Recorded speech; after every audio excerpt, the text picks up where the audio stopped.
Welcome back to Tipping Point. I'm your host, Kara McKinney. Joining us now with this Everything is Stupid weekly wrap-up is author and supply chain consultant Jim Nels. Jim, thanks for being here tonight. What do you have for us on this very special last Friday of the whole year?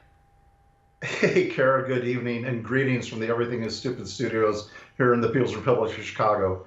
I really hope that you, the Tipping Point crew, all your fans, and the Everything is Stupid Army had a wonderful, wonderful Christmas. And I would like to wish you all a most joyous Kwanzaa.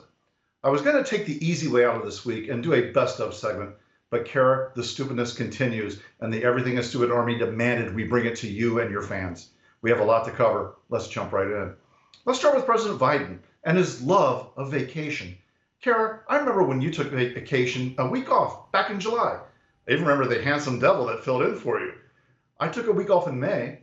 Heck, even producers Riley and Cameron took a little time off this year. But wouldn't you love the president's vacation schedule? He has spent 40% of his time on vacation or working from one of his many private homes. This week, he spent an exhausting few days at Camp David to celebrate Christmas. Christmas at Camp David was so exhausting, they had to fly off to St. Croix to recover from that vacation. The president will be staying there for 6 nights at the beachfront home of Bill and Connie Neville. Biden stayed at the same home last year and didn't pay 1 cent for the privilege, but he did give the Nevilles tickets to his first state dinner with French President Macron. You know, I remember when President Trump was criticized for golfing at a property he owns and not paying greens fees. Once again, rules for thee and not for me. Anyway, the White House has said that upon completion of his week-long Caribbean vacation, the president will rest up in Florida, then the mountains of North Carolina, before returning to Camp David to rest up for the grueling trip back to Washington, D.C. Let's unpack this for a moment. Isn't there a war in Ukraine? Isn't there a war in Israel? Haven't we had millions of people walk across our fake border and disappear into the country? The optics for Biden are terrible here. But sadly, it isn't just the president. Congress left for vacation on December 14th and won't return until mid-January. But maybe this is one of those, good news, bad news scenarios. The good news is that when Congress is in recess, they can't screw the nation with their stupidity.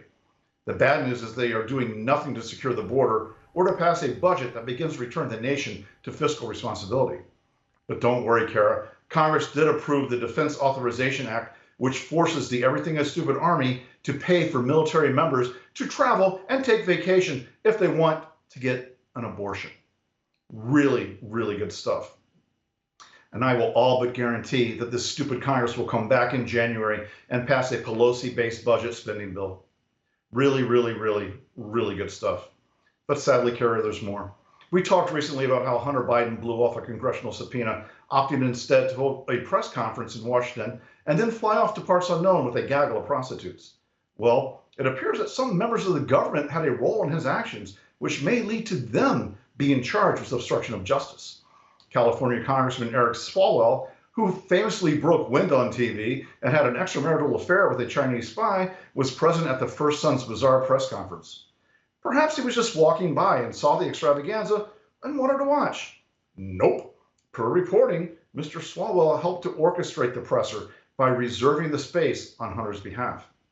Kind of strange for a guy who was a former House impeachment manager. Anyway, executive producer Cameron, can you please give me a beat? Things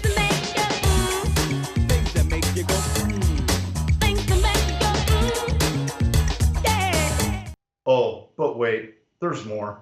White House Press Secretary Karine Jean-Pierre, the greatest press secretary in the history of press secretaries and the greatest diversity hire since Mayor Pete Buttigieg and Harvard President Claudine Gay, implicated President Biden in the conspiracy for his son to avoid testimony. Mr. Cameron, would you please roll that tape?